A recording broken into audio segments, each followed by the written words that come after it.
ఈ NDSA report is the final authority in this country. దానికంటే పెద్ద ఇక ఇంకేం బాడీ లేదు, టెక్నికల్ ఎక్స్పర్ట్స్ ఎవరు లేరు ఆ విషయాన్ని పరిశీలించడానికి. మరి అదేవిధంగా ఆ సంఘటన జరిగితే ఏం చేయాలని చెప్పడానికి పార్లమెంటు చేసిన చట్టం మేరకు నేషనల్ డ్యామ్ సేఫ్టీ అథారిటీ ఏర్పడి ఆ నేషనల్ డ్యామ్ సేఫ్టీ అథారిటీలో national international experts on dams and barrages తో భారతదేశంలో 5,700 డ్యామ్ల బ్యారేజ్ పర్యవేక్షణ వారి కింద ఉండడం ఇది చట్టం. ఇదేదో మరి బీఆర్ఎస్ లో మరి వీళ్ళు మాట్లాడేది వీళ్ళు ఇష్టం ఉన్నట్టు కాదు. అది వీళ్ళకంటే కొద్దిగా ఎక్కువ నాలెడ్జ్ ఆ ఎన్డీఎస్ఏకి ఉందని అనుకుంటున్నా. ఈరోజు మరి అదేవిధంగా ఇప్పుడు కొన్ని బ్యాక్గ్రౌండ్ ఇన్ఫర్మేషన్ పోవాలంటే తుమ్మడి అట్టి దగ్గర నీళ్లు లేవు కాబట్టే మేము మేడిగడ్డ బ్యారేజ్కి షిఫ్ట్ చేసామని పచ్చి అబద్ధాలు మాట్లాడినరు. చాలా స్పష్టంగా తుమ్మడి అట్టి దగ్గర 165 టీఎంసీ అవైలబుల్ ఉన్నాయి అని చెప్పి అన్ని రిపోర్ట్స్ ఉండగా వీళ్ళు మేడిగడ్డ షిఫ్ట్ చేయడం జరిగింది. అదేవిధంగా కనీసం తుమ్మడి అట్టి దగ్గర ఇప్పటికన్నా బ్యారేజ్ కట్టుంటే ఉమ్మడి ఆదిలాబాద్ జిల్లా నిజామాబాద్ జిల్లా కొంత భాగం నీళ్ళు వచ్చేవి.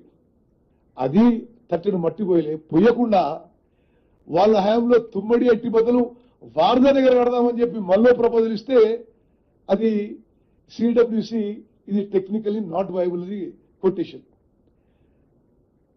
అదేవిధంగా ఈ అంటే ఎన్ని ఘోర వైఫల్యాలంటే ఎంత తీవ్రంగా రాష్ట్రానికి రాష్ట్ర ప్రజలకి రాష్ట్ర రైతులకి రాష్ట్ర ఆర్థిక వ్యవస్థకి నష్టం జరిగిందంటే నేను జస్ట్ హైలైట్ గా చెప్తున్నా. సుందిల్లా అండ్ అన్నారం బ్యారేజ్లు డిపిఆర్ లో పలానా చోట కడతామని చెప్పి ఒక బ్యారేజ్ ఏమో 2 కిలోమీటర్ల దూరంలో ఇంకో బ్యారేజ్ ఏమో 5 కిలోమీటర్ల దూరంలో కట్టిండ్రు. అంటే ఎంత పెద్ద ఇది పొరపాటు ఆలోచన చేయాలి.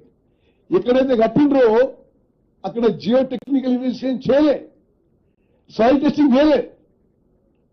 అదేవిధంగా వీళ్ళు కట్టిన సంవత్సరంలోనే ఇనాగరేషన్ కి కొన్ని రోజుల్లోనే లోపాలు బయటపడ్డాయి. కానీ ఏ రోజు కూడా ఆ లోపాలు ఒప్పుకొని సరిదిద్దితే బహుశా ఇంత నష్టం ఇంత ప్రమాదం జరగకపోయేదేమో. ఆ లోపాలు ఒప్పుకోలే, ఆన్ రికార్డు ఉన్నాయి ఆ లోపాలన్నీ, ఒప్పుకోలేదు. అదేవిధంగా ముందుకు పోయినరు. బ్యారేజ్ కి డ్యామ్ కి తేవాదలు ఉన్న వాళ్ళు మొత్తం పర్యవేక్షణ. మరి బ్యారేజ్లలో it is only to regulate water. ప్రపంచంలో ఎక్కడ కూడా బ్యారేజ్లలో 2-3 టీఎంసీల కంటే ఎప్పుడు స్టోరేజ్ చేయరు. మరి ఈ బ్యారేజ్లలో 12, 13, 14 టీఎంసీలు స్టోర్ చేసేసి గోదావరి జలకళ అని పెట్టి ఫోటోగ్రాఫ్లు పెట్టి అదేదో మరి ఒక పబ్లిసిటీ కోసం చేసుకున్న విషయంతో ఈ రోజు తెలంగాణ రాష్ట్రానికి తీవ్రమైన నష్టం జరిగింది.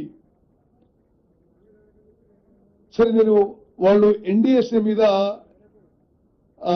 చాలా మాట్లాడారు కాబట్టి అసలు ఎన్డీఎస్ఏ నేను ముందు ఈ జస్ట్ క్విక్ గా ఈ డేట్స్ చెప్తాను. ఈ national dam safety authority was constituted by the Parliament of India as a result of the National Dam Safety Act. ఈ డ్యామ్ సేఫ్టీ బిల్లు లోక్సభలో 2 ఆగస్ట్ 2019 లో పాస్ అయింది. రాజ్యసభలో 8 డిసెంబర్ 21 లో పాస్ అయింది. President of India gave an assent on December 13, 2021. మరి ఈ national dam safety act ని నేషనల్ డ్యామ్ సేఫ్టీ అథారిటీని మేము ఒప్పుకోనని ఈ పిచ్చి మాటలకు ఎవరు జవాబు చెప్పాలి? National dam safety authority is a central regulatory body for implementing dam safety policies and standards, developing safety guide lines and standards, resolving interstate dam safety disputes, ensuring compliance with safety measures, conducting risk assessments and advising on safety measures.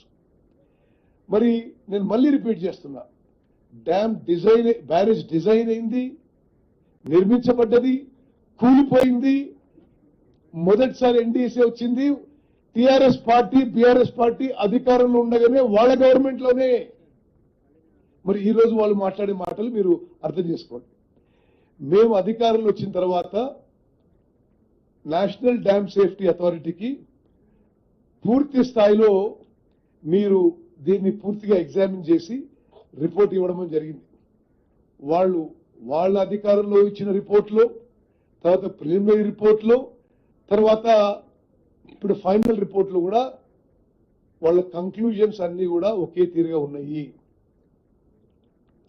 ఈ NDSA committee ఎవరు, వీళ్ళెవరు వాళ్ళు చెప్పడానికని వాళ్ళు మాట్లాడడం చాలా విడ్డూరంగా ఉంది. ఇప్పుడు మాట్లాడే వాళ్ళకంటే ఈ యొక్క విషయంపై ఎంక్వైరీ చేసి ఎగ్జామిన్ చేసి రిపోర్ట్ సబ్మిట్ చేసిన వాళ్ళ టెక్నికల్ నాలెడ్జ్ అనుభవం ఎక్కువ ఉందని అయితే నేను అనుకుంటున్నా. ఎవరు వీళ్ళు? ఈ members of the committee Chandrashekhar Iyer ఈ కమిటీకి చైర్మన్. ఆయన సెంట్రల్ వాటర్ కమిషన్ కి మాజీ చైర్మన్, జిఆర్ఎంబికి మాజీ చైర్మన్, కేఆర్ఎంబికి మాజీ చైర్మన్, పోలవరం అథారిటీకి మాజీ చైర్మన్.